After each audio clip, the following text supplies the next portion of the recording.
మనసు కూడా ఎలా వెళ్తుందంటే, ఇప్పుడు మనసు శరీరం పక్కన పెట్టండి, శరీరం అనేది చిన్న విషయం.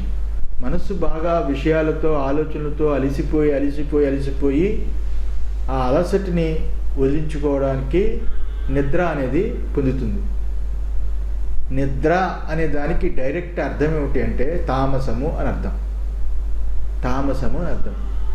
సుషుప్తిలో వెళుతున్న మనసు, అది బాగా అలిసిపోతున్న మనసు రిలాక్స్ కోసం నిద్రను పొందుతుంది అనేది వ్యవహారిక పరిభాష. ఇది సత్యం, వ్యవహారికంగా సత్యం.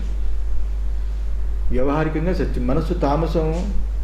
అప్పుడు మనసు వెళుతూ అప్పుడు ఏం చేస్తుంది? మనసు బాగా మనం దాన్ని తెచ్చుకుంటే, అది ఆలోచిస్తే మనసు అన్ని రకాల యొక్క విషయ వాసనలు, విషయ వృత్తులు అన్నిటినీ వదిలించుకుంటూ వెళ్తే కానీ సుషుప్తి రాదు.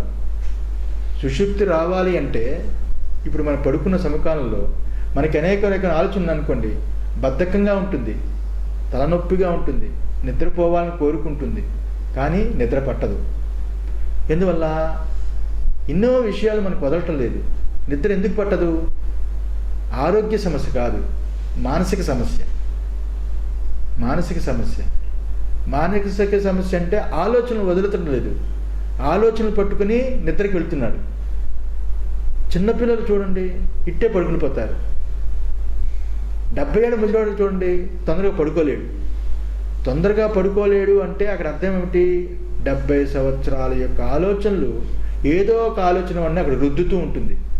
మనస్సు నిద్రలోకి వెళ్ళనివ్వదు. నిద్రని పొందుతున్నాము అంటే విషయాలు, వృత్తులు వదులుకోవాలి, విషయాలతో సంబంధాలు వదులుకోవాలి, మనస్సు ఏకమైపోవాలి.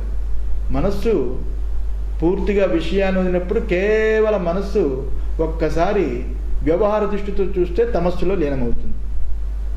వ్యవహారిక దృష్టితో విచారిస్తే అక్కడ ఆత్మలో లీనమవుతుంది. అంటే ఆత్మగా మిగిలిపోతుంది. ఎందుకంటే మన అనుభవం అక్కడ మనస్సు తమస్సులో లీనమవుతుందని కానీ, సుషుప్తిలో లీనమవుతుంది కానీ అని మనకు అనుభవం లేదు. ఇక్కడ ఎంత చాకచక్యంగా సుషుప్తి అనుభవం ఉంటుందంటే మనం ఎంతవరకు చెప్పగలము?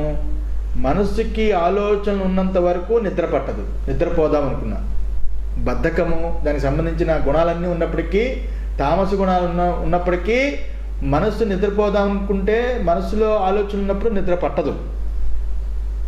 మనస్సుకి కలిగిన వృత్తులన్నీ వదిలిపెట్టినప్పుడు, ఆలోచన వృత్తులన్నీ వదిలినప్పుడు, మనస్సు ఏకంగా ఉన్నప్పుడు అప్పుడు నిద్ర పడుతుంది. అక్కడ జాగ్రత్తగా ఆలోచిస్తే మనస్సు అన్ని వృత్తులు వదులుకొని అలా ఇంత మనకి తెలిసింది కదా, ఇంత మనకి మనం దాన్ని గుర్తించినప్పుడు ఆ మనస్సు అలా లీనమవుతుందని ఎందుకు గుర్తించాం? మనం అనుభవాన్ని పెట్టుకుని ఇంత విచారించాం కదా, మనస్సు అలా తమస్సులో లీనమవుతున్నది, ఆ ఒక్కటి ఎందుకు గుర్తించాం? సుషుప్తిలో లీనమవుతుందనే ఆ ఒక్కటి ఎందుకు గుర్తించాం అంటే అర్థం ఏమిటంటే అది గుర్తించే విషయం కాదు. మనస్సు లీనమవటం లేదు, మనస్సు తానుగా అయిపోతున్నది, అదే సుషుప్తి.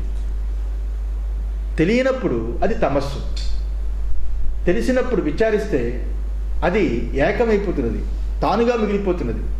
తానులో లీనమవడం కాదు, తాను నేననిపించుకుంది.